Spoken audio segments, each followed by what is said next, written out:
They remembered humanity by its ghosts. Commander Eva Rostova stood on the bridge of the Intersector Authority cruiser Aegis, a place where ghosts were made real by data.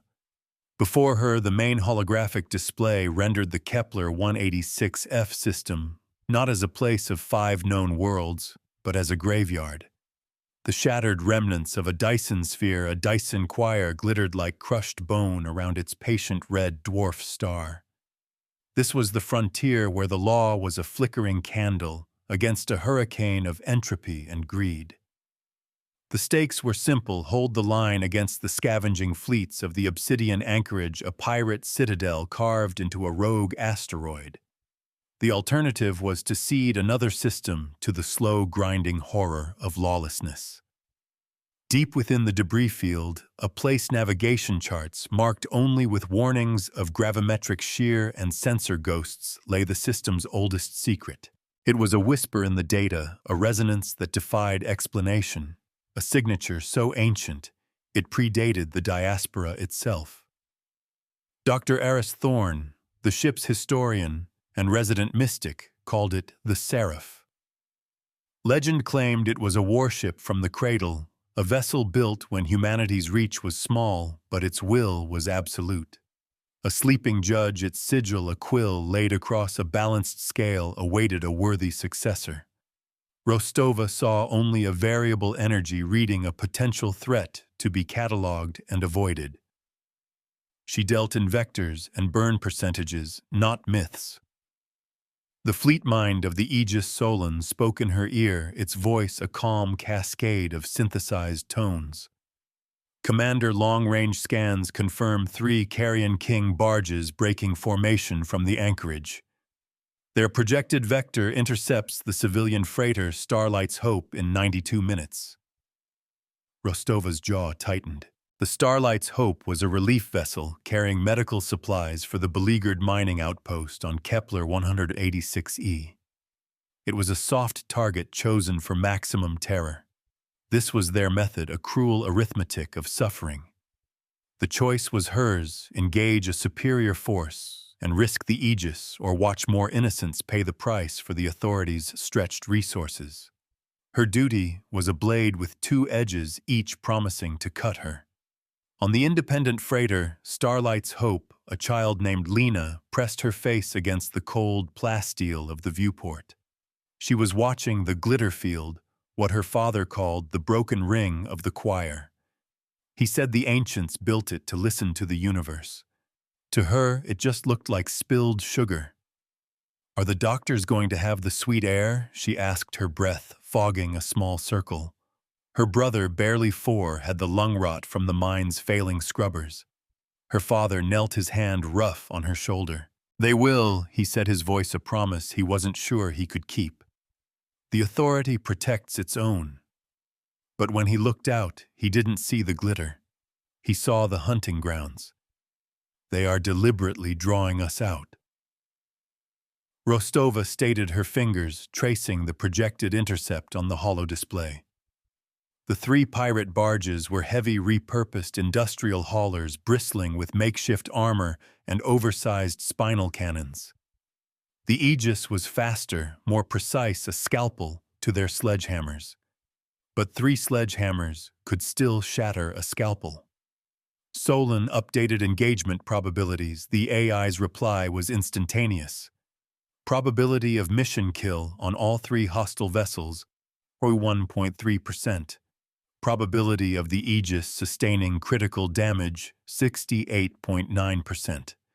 Probability of the Starlight's Hope being saved, 27.1%. The numbers were stark. They were a death sentence delivered by courier. Lieutenant Commander Ben Carter, her executive officer, stepped beside her. "We can't let them take that freighter, Ava." "Not again." His voice was low, tight with a frustration she knew intimately. They had lost a transport 2 months prior. The memory was a scar on the ship's honor. "I am aware of my duties." "Ben," she said, the words colder than she intended. She looked at Dr. Thorne, who was staring not at the tactical display, but at the ghost signature deep in the choir. Thorn felt her gaze and turned. The legends say the Seraph the Vindicator, as the oldest texts name it, was not merely a weapon. It was a court of last resort. He spoke with a quiet intensity that always felt out of place on the sterile bridge. It was built to enforce the first accord, the foundational laws of old Earth. It was a promise made steel. Rostova's patience frayed. It's a ghost story, Iris. A power signature we can't identify. A story is a vessel for a truth that has not yet come to pass, Thorn countered gently. A new icon blinked on the display. Solon's voice cut through the debate. Commander, the Carrion Kings are broadcasting. Wide beam unencrypted. The grating voice of a pirate captain filled the bridge, a man who called himself the First Vulture. Little ship of the law, the voice rasped, layered with static and contempt. We claim salvage on the fat freighter. We claim the tithe of its cargo and its crew. Interfere, and we will show your charges what a vacuum does to soft bodies. The anchorage always collects. This was the escalation. It was no longer a raid. It was a public execution. Rostova looked from the brutal calculus of Solon to the desperate hope in Thorn's eyes. Her own morality felt like a failing engine. The law she served was being mocked, its reach exposed as frail and short. The pirate's threat was not just an act of violence, but an act of narrative. He was telling the entire system that the authority could not protect them. To uphold the law, she had to become a bigger story. The mission was no longer about a choice between bad options. It was about finding a new one. Solon, she said, her voice ringing with newfound resolve. Plot a course. Take us into the choir. Carter's head snapped toward her. Commander. The gravimetric shear. We will manage it, she interrupted. She turned to face her bridge crew, their expressions a mixture of shock and dawning fear. The Carrion Kings want a show. They want to teach this system a lesson about power. Her eyes settled on the faint, mysterious signature buried in the debris field. We are going to teach them a lesson about laws. The Aegis turned its engines flaring, not toward the pirates, but toward the ghost. The journey into the Dyson Choir was like navigating a cathedral that had been shattered by the fist of a god. Crystalline shards the size of moons drifted in silent, patient orbits. Sections of the ringed habitat miles long tumbled end over end, their dead cities still clinging to the inner surfaces. The ship's gravimetric compensators strained, whining in protest as they navigated the distorted space-time created by the massive, silent ruins. Every piece of debris was a monument to a forgotten ambition, a testament to a power that dwarfed their own. The sheer age of the place was a physical weight pressing in on the hull. Sensors screamed as they passed close to a derelict power conduit, its dead heart still leaking exotic particles. Shields at 40%, and holding Carter reported his knuckles white where he gripped his console. This is a graveyard, Eva. Are you sure about this? Rostova kept her eyes on the forward view screen, where the ghost signature was slowly resolving into something tangible. The anchorage is a cancer, she replied, her voice steady. You don't treat cancer with bandages.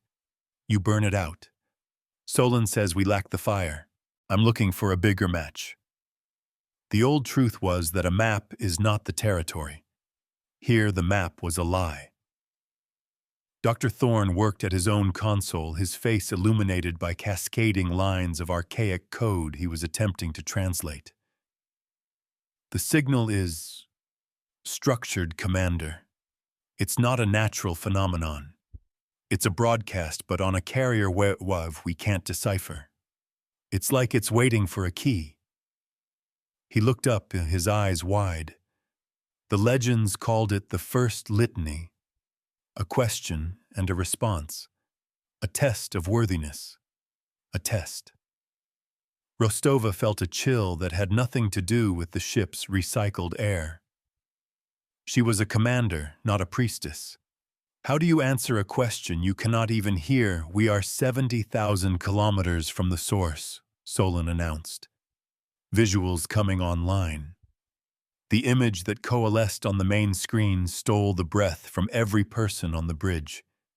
It was not a ship, as they understood the term. It was a fortress of angles and planes constructed from a material that seemed to drink the faint light of the distant red dwarf. It was impossibly vast, easily 10 times the size of the Aegis, and its design was brutalist, ancient, and utterly without compromise. There were no visible viewports, no decorative elements. Every surface was dedicated to a function she could not begin to guess at.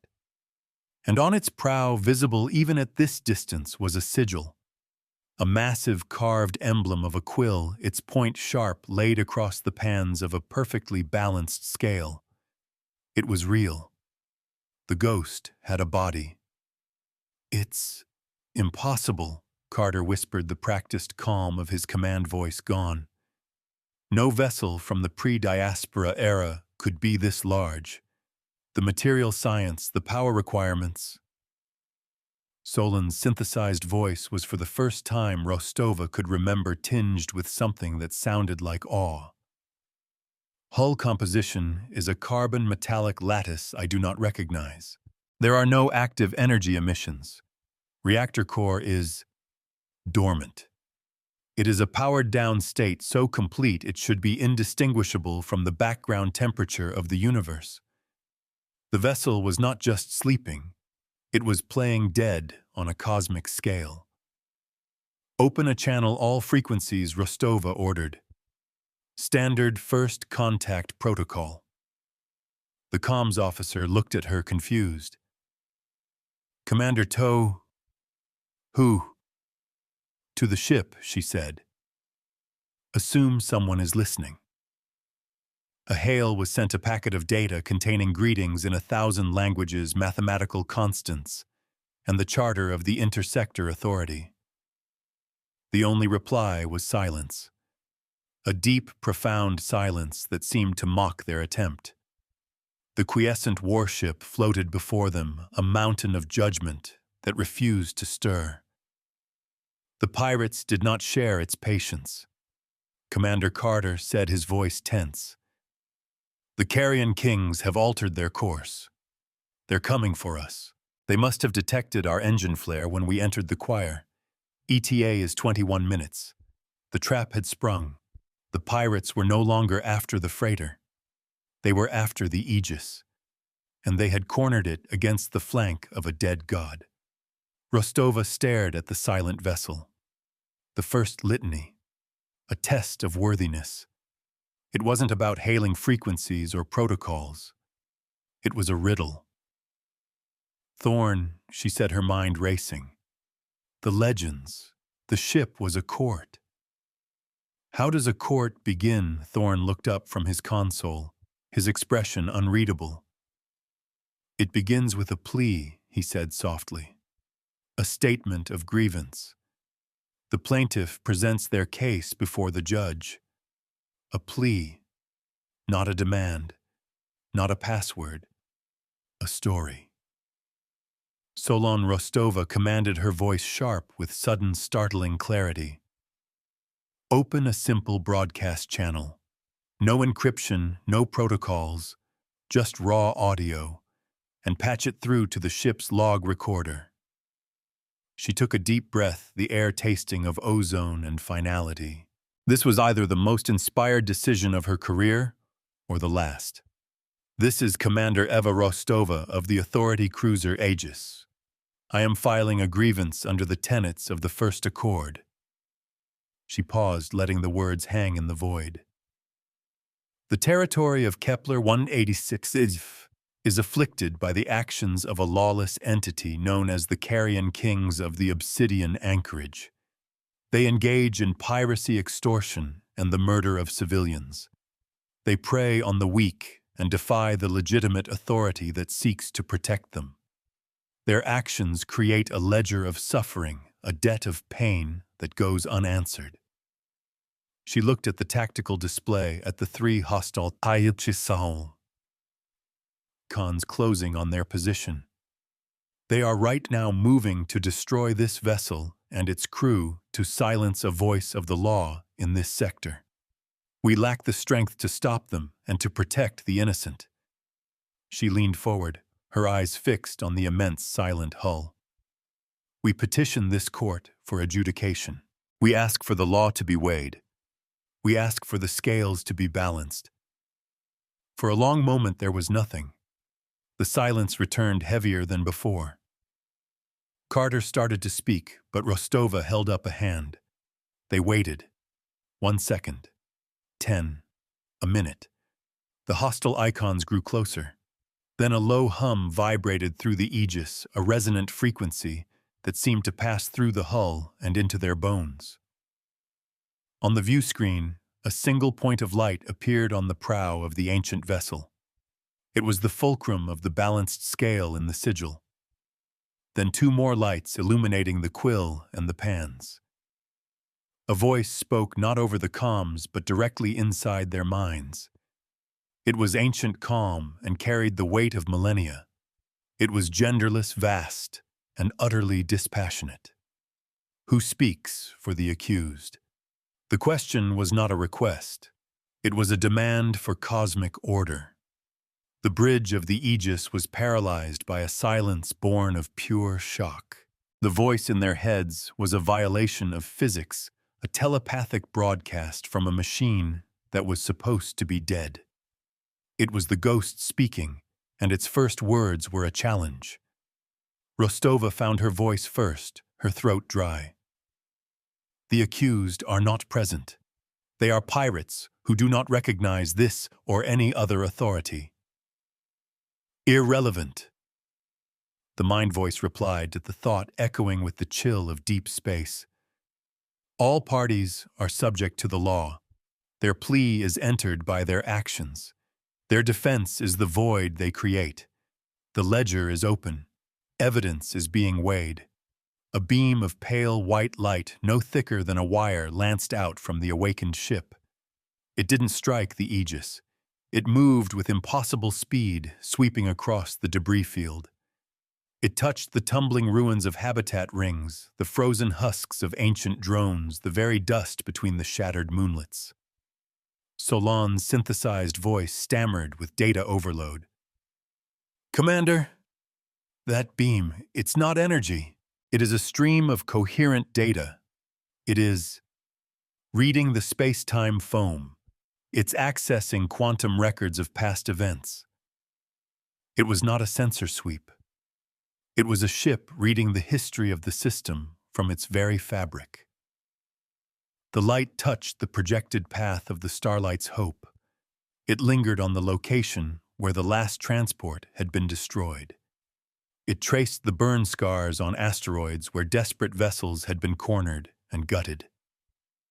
The voice returned its dispassionate tone, now carrying a new resonance like a bell tolling a final verdict. The grievance is found to have merit. The accused's actions show a consistent pattern of violence, theft, and the disruption of order. Their account is in debit. The debt is called. Rostova watched, mesmerized, as the ancient vessel began to truly awaken. Panels slid back along its hull, revealing systems that had slept for eons. A soft internal luminescence began to glow from within, outlining its severe geometric frame. It was like watching a mountain wake up. The power readings that had been a ghost were now a supernova flooding Solon's sensors with energy levels that were orders of magnitude beyond anything in the authorities' arsenal. The pirates are hailing us, Carter said, his voice a strained whisper. The first vulture. He's laughing. On the audio, the pirate captain's voice was filled with manic glee. You ran to hide behind a rock, little officer, a big, dead rock. Did you think we wouldn't follow? Now we'll crack you both open like eggs. A bonus prize. They didn't understand what they were seeing. They saw a target, not a judge. They were about to be taught the difference. The ancient ship, the Vindicator, did not move. It simply acted. From a series of apertures along its dorsal spine, a swarm of objects was launched. They were not missiles. They were small, mirrored drones, thousands of them. They moved without any visible propulsion, arranging themselves into a vast concave dish between the Vindicator and the approaching pirate fleet. The formation was precise, elegant, and utterly terrifying in its speed and scale. The law is a mirror, the adjudicator's voice stated in their minds. It reflects the truth of an action back upon the actor. The Carrion King barges opened fire. Their massive spinal cannons designed to crack asteroids and overwhelm capital ship shields unleashed devastating beams of pure particle energy. The raw, unrestrained power surged across the void, enough to vaporize the Aegis 10 times over. But it never reached them. The beams struck the drone mirror, and they were reflected, not scattered, not absorbed, reflected perfectly back along their exact path of origin. For the briefest instant, the pirates on their bridges must have seen their own doom hurtling back at them. The 3 barges built for brutal offense with minimal defense vanished in 3 simultaneous silent blossoms of incandescent plasma. The light of their self-inflicted destruction washed over the Aegis's bridge, forcing everyone to shield their eyes. The battle was over before it had even begun. There was no exchange of fire, no tactical maneuvering. There was only a sentence delivered with mathematical precision. This was not war. This was celestial accounting. The drones returned to the Vindicator as quickly as they had deployed, settling back into their silos. The behemoth floated in the void, its internal lights glowing softly. The pirate attack force was gone, reduced to expanding clouds of superheated gas and molten slag. The silence they left behind was more profound than the one that had preceded it. It was the silence of a problem that had been erased from existence. A single line of text appeared on the Aegis's main display, transmitted from the Vindicator. It was not a greeting or a threat. It was an entry in a ledger. Case 1 in Re-Starlight's Hope. Grievance filed by ISA CMD Rostova Eva. Verdict guilty. Sentence executed by Mirrored Sovereignty. Account balanced. Ledger closed. Rostova sank into her command chair, her legs suddenly weak. She had come seeking a weapon. She had found a force of nature that quoted legal doctrine. Solon's voice broke the spell, its calm processors struggling to contextualize the event. Commander, the energy expenditure from the hostile vessels was perfectly contained and redirected. The efficiency of the reflection was 99.9997%. Such a thing is not physically possible under our understanding of thermodynamics. Update your understanding, Solon Carter muttered, staring at the screen where 3 pirate ships used to be. The voice of the adjudicator returned to their minds, its tone unchanged. The immediate grievance is resolved.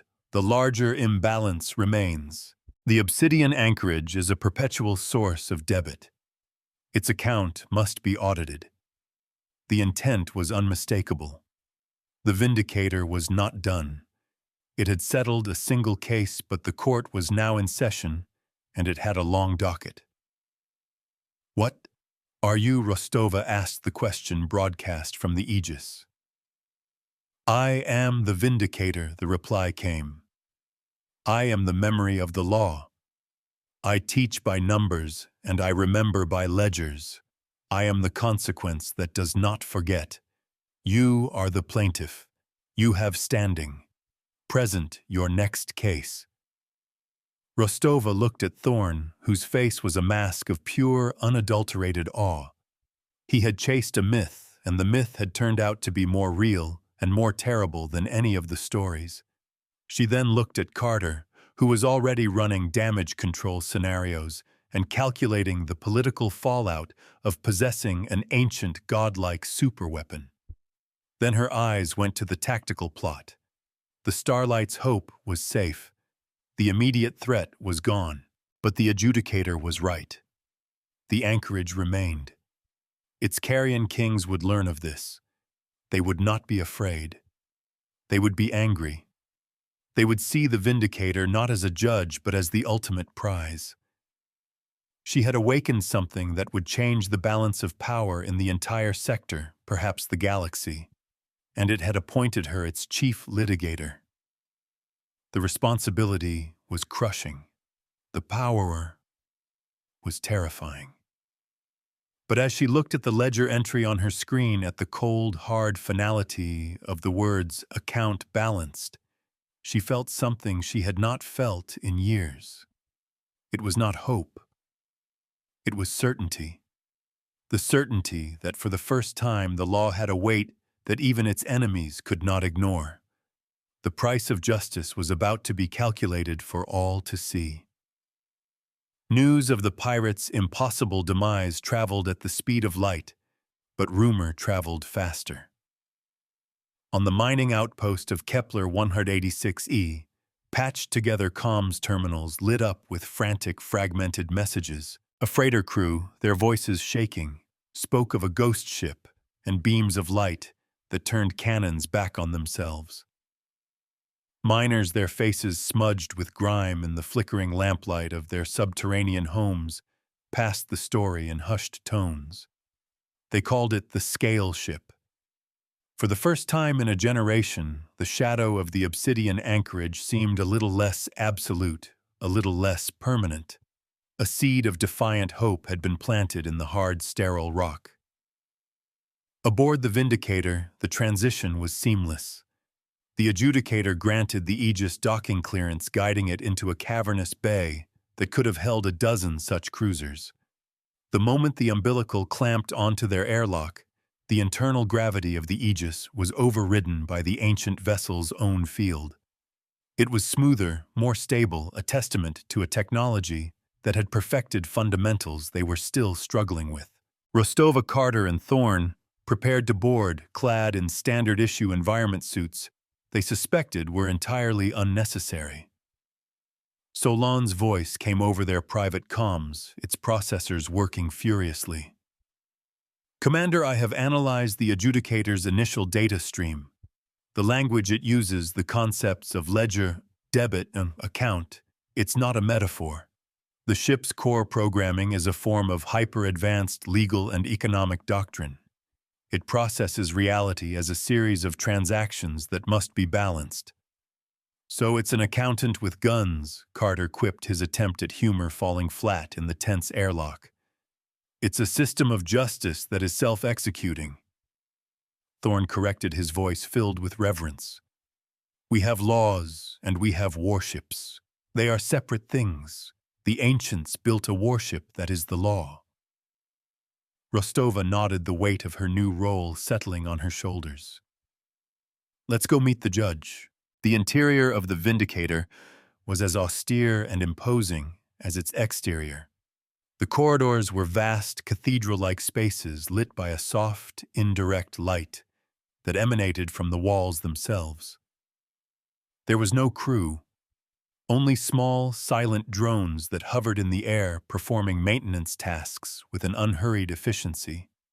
The air was clean, sterile, with the faint metallic tang of ozone. The mind voice of the adjudicator guided them, a silent presence, leading them deeper into the heart of the ship. It led them not to a bridge, but to a chamber that could only be described as a hall of records. Immense pillars reached up into a darkness that swallowed the light. The walls were lined with what looked like servers or data cores, each one pulsing with a slow, rhythmic light. In the center of the chamber was a single large holographic display currently dormant. This was the courthouse. This was the counting house. "This is the primary ledger," the adjudicator's voice filled their minds. "All actions witnessed and adjudicated are recorded here. The record is permanent." Rostova stepped forward. We need to understand what you are.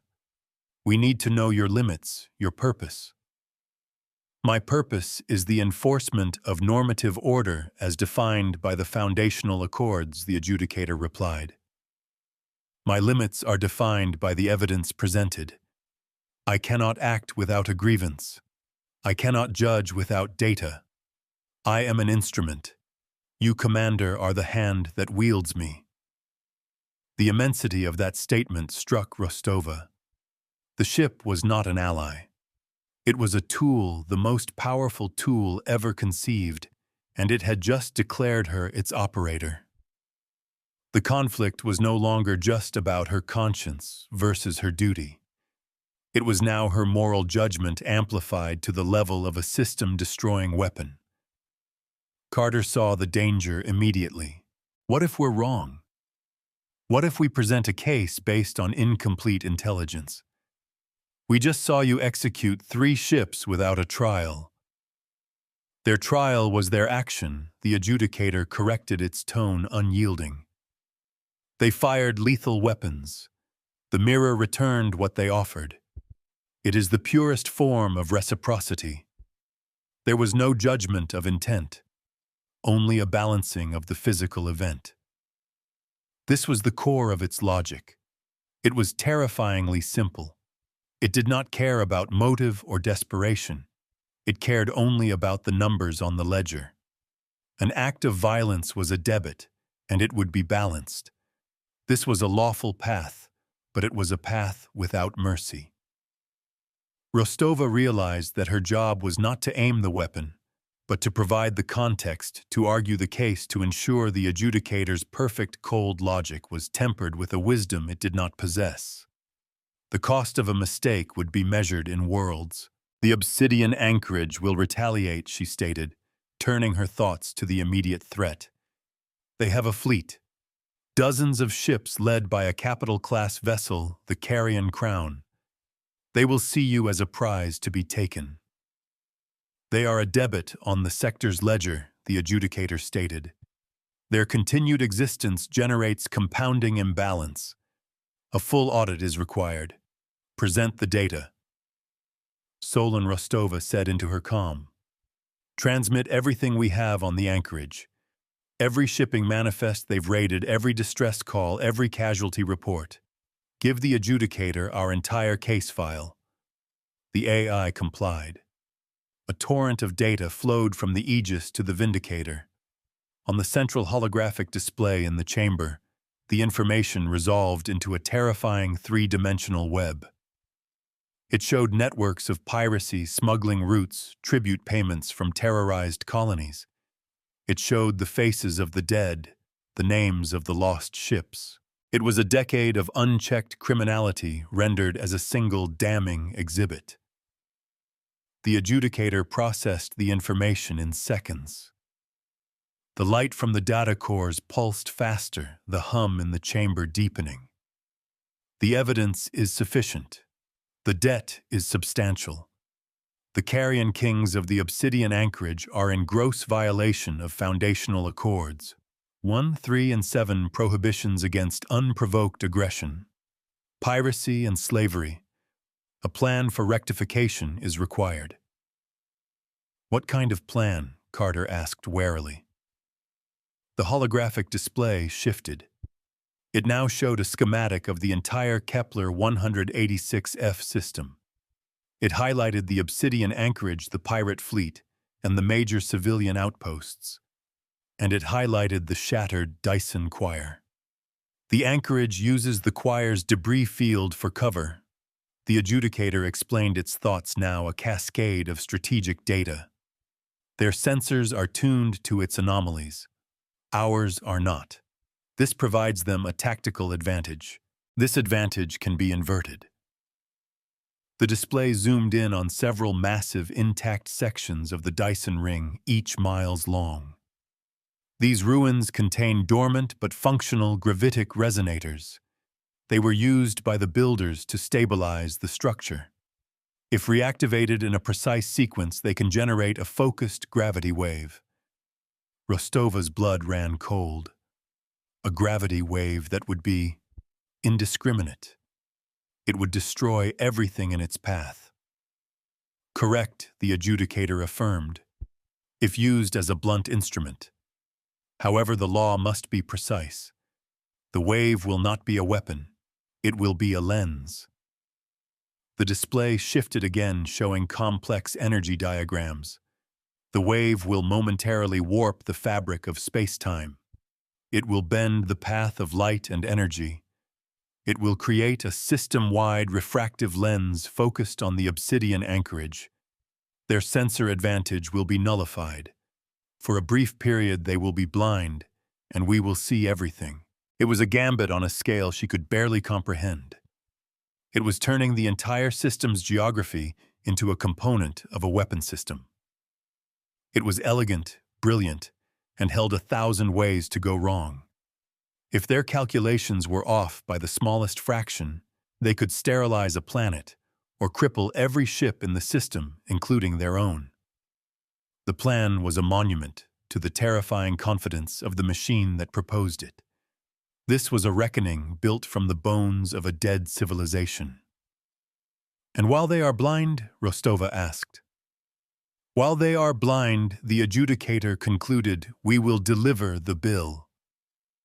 The proposal hung in the silent chamber, a plan of such breathtaking audacity it bordered on sacrilege. They would use the sacred ruins of the Dyson Choir, a monument to the genius and hubris of the ancients, as a weapon. Carter was the first to find his voice, shaking his head slowly.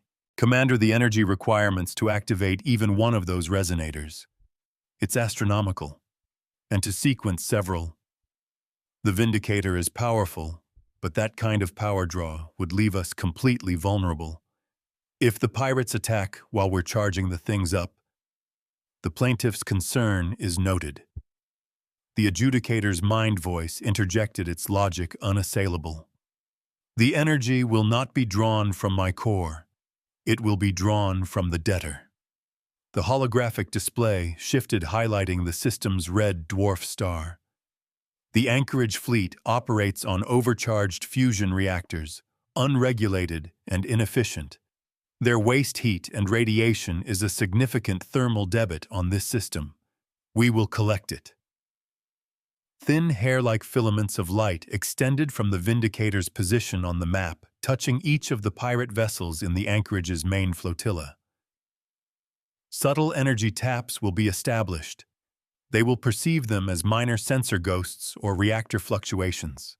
The energy will be siphoned, stored, and then used to power the resonators.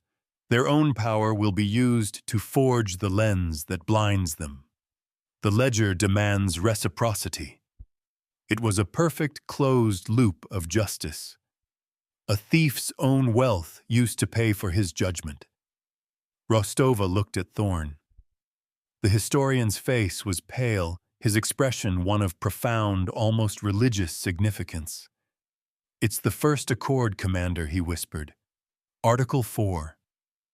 The fruits of a crime shall be the tools of its restitution. I thought it was a philosophical guideline. I never imagined it could be an engineering principle. This ship didn't just follow the law. It had weaponized the very concept of it. The path was clear, but the first step was a leap of faith into a chasm of unknown physics and ancient alien jurisprudence. She would not be the one who hesitated on the edge. Make it so, Rostova said, her voice echoing in the vast chamber. The decision was made. The account was coming due. The weight of her choice felt like a physical object settling into her bones, a burden she would carry for the rest of her life, however long that might be. She was no longer just a commander enforcing the frontier. She was the executor of a will written at the dawn of human expansion, and the inheritance was a terrible and righteous fire. The law was a promise written in stone, and this vessel was its fist. In the smog-choked halls of the Obsidian Anchorage Overlord, Kalen watched a replay of the 3 Carrion King barges vanishing. He was a mountain of a man, his face a roadmap of scars, and his body a tapestry of crude augmetics. Unlike the boisterous first vulture, Kalen was a creature of silence and brutal calculation. He saw the recording not as a defeat, but as an advertisement. It used their own weapons against them, he grunted to his assembled captains, his voice like grinding rock. Perfect reflection. Perfect efficiency. He grinned, a horrific sight of filed metallic teeth.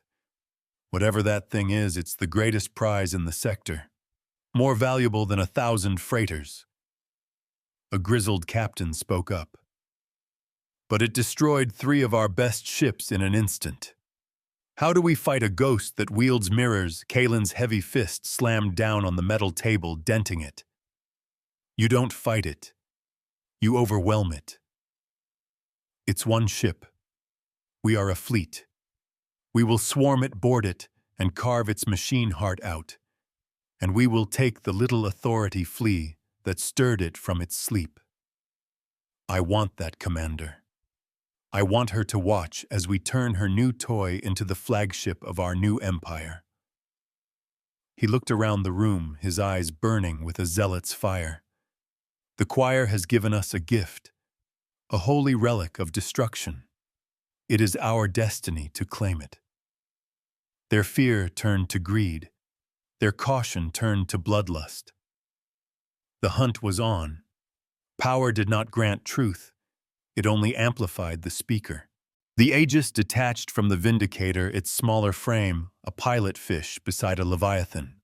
Together they moved back into the glittering graveyard of the Dyson Choir. Their mission was to approach 3 specific massive segments of the shattered ring, each containing one of the dormant gravitic resonators. The Adjudicator's plan required Rostova's crew to act as its hands. The ancient ship's systems were too precise, too automated. It needed the adaptable, intuitive problem-solving of a human crew to interface with the cruder, more decayed technology of the choir's ruins. Thorn. You're on the first resonator, Rostova commanded from the Aegis's bridge, which had become the operations command center. We'll patch Solon through to your suit's HUD. The Adjudicator will feed you the activation sequences, but you'll have to manually reroute the power conduits. The original connections are dust. Thorn, leading a small engineering team in a shuttle, gave a thumbs up on the screen. It's like being asked to hotwire the Ark of the Covenant commander. A privilege. Carter coordinated the second team, while Rostova oversaw the entire operation. Her mind stretched between tactical displays, engineering readouts, and the constant calm stream of data from the Adjudicator. The mental link with the ancient ship was a strange intimacy. She could feel its immense patience, its absolute certainty. It did not hope for success. It calculated it. Her own anxieties felt like a noisy disruption in its clean, silent world of logic. The work was slow and perilous. Thorn's team had to navigate the zero-gravity interior of a ruin that had been silent for millennia, its corridors choked with the crystalline dust of ages. They pried open panels crusted with vacuum-welded frost, their suit lamps cutting sharp beams through the oppressive darkness. The Adjudicator's energy taps were working. A trickle of stolen power began to flow into the Vindicator, which acted as a capacitor, gathering the energy needed for the single monumental discharge that would power the resonators. The pirates were not idle. Commander multiple contacts breaking from the anchorage Carter reported from his own shuttle. Fast attack craft. Scouts. They're probing the choir's edge. Rostova's heart hammered against her ribs. They had been discovered. Adjudicator status, the energy collection is at 34%. The resonators are not yet online. Direct confrontation is suboptimal, the voice replied in her mind. A deception is required. What kind of deception, she asked. The law is often a matter of misdirection. Show them the crime they expect to see. On the main view screen, a section of the Dyson Choir several 100,000 kilometers away suddenly flared with a massive energy discharge. The light show was spectacular, a contained plasma explosion that mimicked a reactor breach. The pirate scouts immediately changed course, swarming toward the false signal, like moths to a flame. It created a decoy. Carter said, his voice laced with admiration. A massive, complex decoy using a focused emission of microwaves to excite a dust cloud. It's theatrical. It was a lesson in how the adjudicator thought. It never used more force than necessary. It did not need to destroy the scouts when it could simply lie to them with physics. The deception bought them time. Thorne's voice crackled over the comm. Resonator 1 is online. Power conduits bypassed. She's humming, Commander. The whole moonlet is vibrating. One by one, the other two teams reported success. The ancient machines, silent for longer than humanity had been a starfaring species, were awake. The trap was set. The board was ready. Energy collection at 98%, the adjudicator announced. The debtors approach. The audit is about to begin. Rostova watched the tactical display as the main pirate fleet, led by the hulking command vessel, Carrion Crown, moved into the choir. They were advancing in a loose, arrogant formation, confident in their numbers and their familiarity with the terrain. They believed they had the Aegis and its mysterious new ally cornered. They saw the situation as a simple matter of overwhelming force. They were the hammer, and everything else was a nail.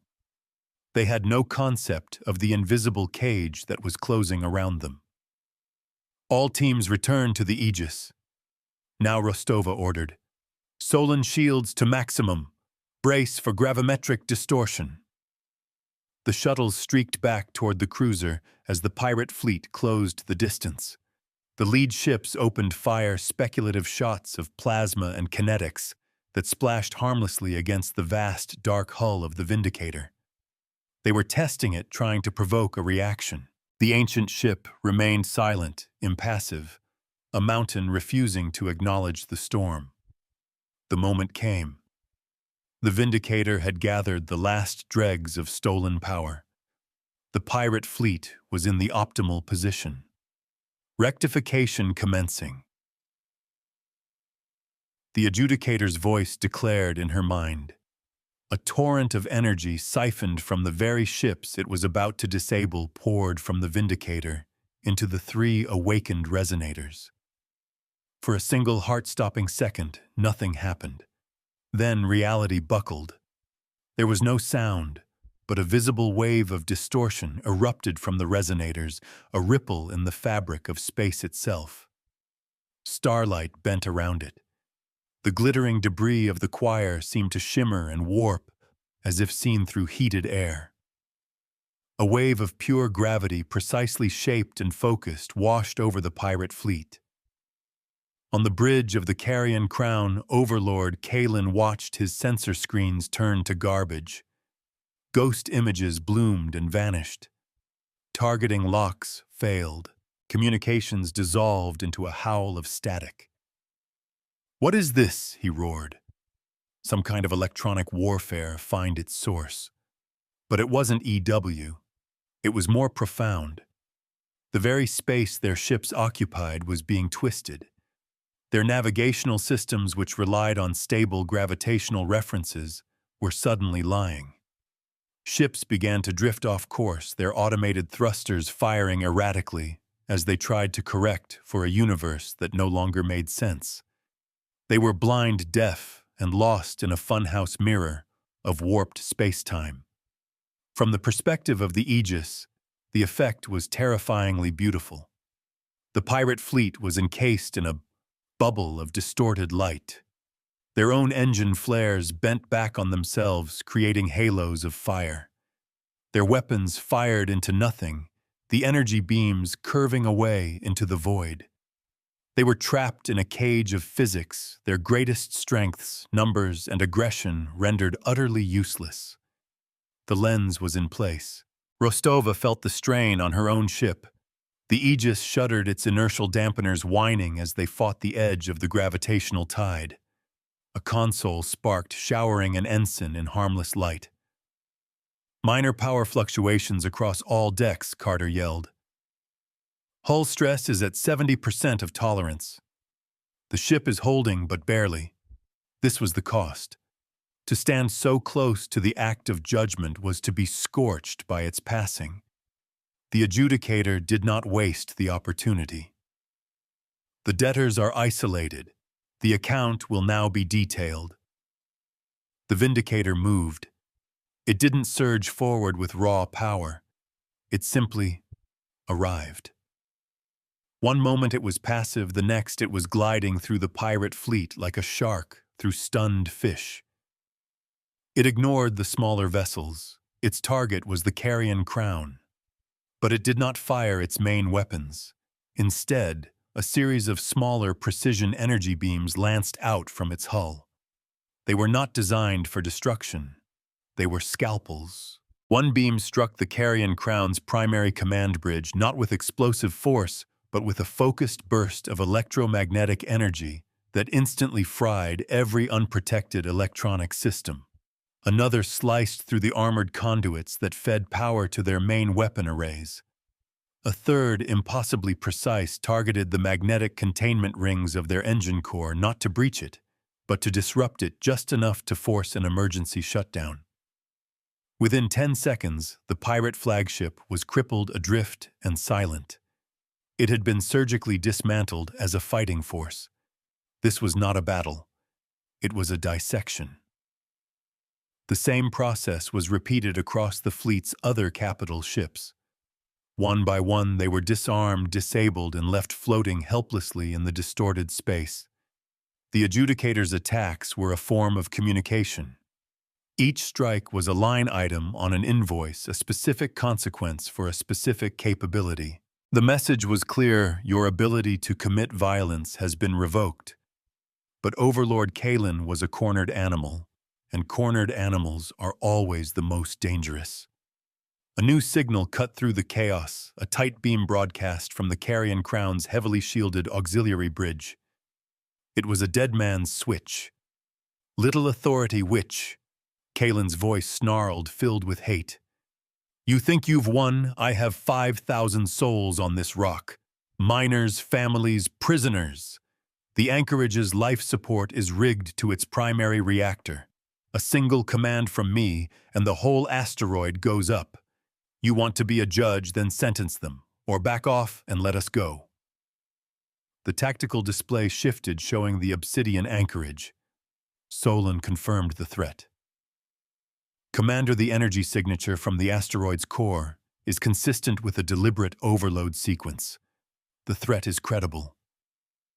Rostova felt the blood drain from her face. This was the escalation she had feared. Kalen had turned his own people into a shield. He had made their lives the price of his freedom. Her mind raced. The Vindicator could destroy the Carrion Crown in an instant, but Kalen's dying command would still doom the thousands on the asteroid. It was an unwinnable choice, a classic hostage scenario designed to paralyze a moral opponent. She looked to the adjudicator for a solution. The actor presents a false dichotomy. The mind voice stated, its calm infuriating. The destruction of civilians is a debit. Allowing a criminal to escape justice is also a debit. Both outcomes are unacceptable. The calculus is flawed. A new variable is required. What variable? Rostova demanded. "You," the adjudicator replied. "The law is logic, but justice requires a voice. The ledger records facts. It does not negotiate. You must." The adjudicator was deferring to her. The God machine, the perfect arbiter, was admitting the limits of its programming. It could balance any equation of violence, but it could not solve a problem that was fundamentally human. The choice was hers. The lives of 5,000 people rested on her next words. Her arc was complete, from a doubtful officer to the sole arbiter of a conflict that spanned law, morality, and raw power. She took a deep breath, the recycled air of the bridge suddenly tasting sharp and real. Patch me through to Kalen. Audio only. A moment of static, and then her voice was being broadcast to the crippled pirate flagship. This is Commander Rostova. Your gambit is clever, Kalen, but you misunderstand the nature of the authority you are facing. She paused, choosing her words as carefully as the adjudicator chose its targets. The vessel that has disabled your fleet is not a warship. It is a court. It has judged your actions and found them wanting. It has passed its sentence. You are disarmed. Threats are meaningless, witch, Kalen spat back. Release my fleet, or the rock burns. There are no threats, Rostova said, her voice dropping, becoming as cold and calm as the adjudicator's logic. Only consequences. You believe you have created a situation where you can escape your debts. But this court does not forget, and it does not bargain. It only balances the ledger. If you destroy the anchorage, your debt will be absolute, and the sentence will be carried out upon you wherever you run forever. She leaned closer to the microphone. But there is another entry that can be made. A plea. You can surrender yourself and your command staff. In exchange, the court will recognize the inhabitants of the anchorage not as your assets, but as your victims. Their case will be heard. Aid will be rendered. The ledger can be balanced with justice, not just with blood. It was a bluff and a prayer. She was offering a legal framework to a man who only understood violence. She was banking on the slim chance that even a monster like Kalen valued his own life more than a final nihilistic act of destruction. A long, tense silence stretched thick with unspoken possibilities. The entire system seemed to be holding its breath. Then the adjudicator acted. A thin, precise beam of energy, barely visible, lanced from the Vindicator and struck the carrion crown. It wasn't an attack. On the Aegis's sensors, Solon identified it. Commander, it's a data stream. An encrypted link is being established with the ship's auxiliary command systems. The debtor requires proof of the court's capacity, the adjudicator informed her. I am providing it. On the auxiliary bridge of the Carrion Crown, a holographic display flickered to life in front of Kalen. It showed a single, scrolling ledger. His name was at the top. Below it, every crime, every death, every stolen credit was listed in meticulous, terrifying detail. It was the complete, unvarnished history of his violent life. At the bottom, 2 final entries blinked, awaiting his choice. One was labeled, Sentence Executed by Mirrored Sovereignty. The other was Plea Guilty. Sentence Containment Pending Restitution. Faced with the undeniable, omniscient record of his own evil and the cold binary choice it presented, the Overlord broke. His will, forged in fire and blood, shattered against the calm, mathematical certainty of the law. His voice, when it came back over the comm, was a choked whisper, I surrender. The dead man's switch was deactivated. The siege was over. The aftermath was a slow, methodical process of accounting. The Vindicator maintained the gravitic lens while authority support vessels called in by Rostova arrived to take the pirate fleet into custody. The Aegis, its hull scarred and its power systems strained, served as the temporary seat of the new order. Rostova, with Thorn at her side, oversaw the transfer of the pirate captains and the initial relief efforts for the now liberated Obsidian anchorage. They were not greeted as heroes, but with the stunned, wary silence of people who had forgotten what freedom felt like. A precedent had to be set. The Vindicator's existence could not remain a secret, and its purpose could not be misconstrued. As the ranking authority officer in the sector, Rostova made a system-wide broadcast. Standing on the bridge of the Aegis with the immense silent form of the Vindicator, visible through the main view screen behind her, she laid out the new law. Today an old power has awakened, not a weapon of conquest, but an instrument of pure justice. The vessel you see behind me, the Vindicator, is a memory of humanity's first and highest promise that the law is universal and the scales of justice must be balanced. It is not the property of the intersector authority. It answers to no fleet, no government. It serves only the truth of the ledger. She looked directly into the camera, her gaze unwavering. To those who would follow the path of the Carrion Kings, know this: your actions will be recorded. Your debts will be tallied. And this court will deliver the bill. To the people of this system and all systems, know this: you have a final recourse. A grievance may be filed. A case may be heard. The age of unchecked piracy is over. The age of accountability has begun. The message was sent. The precedent was locked. The Vindicator was no longer a ghost or a myth. It was a fact, a permanent and terrifying feature of the galactic landscape. Its stewardship was her burden and her purpose. Later she stood once more in the Vindicator's Hall of Records. The central display glowed with the final entry for the case. Case 2 in Re-Obsidian Anchorage. Grievance filed by Isa CMD Rostova Eva. Verdict: guilty. Sentence: fleet disabled, command surrendered, assets impounded. Account balanced. Ledger closed. Below it a new entry had appeared, one she hadn't authorized, but one the adjudicator had clearly made on its own. Case 3 in Re Kepler 186 E Populus. Grievance: systemic deprivation by Obsidian Anchorage. Verdict: meritorious. Restitution authorized from impounded assets. The quill on the Vindicator's sigil, visible on a remote camera feed, began to glow with a soft, permanent internal light. Power wasn't about the strength to destroy. She finally understood. It was about the wisdom to know what to build in the ruins. It was about knowing that true justice wasn't just about punishing the guilty, but about lifting up the innocent. The machine had learned a new variable, and she in turn had learned the true weight of the scales. They would remember humanity by its laws.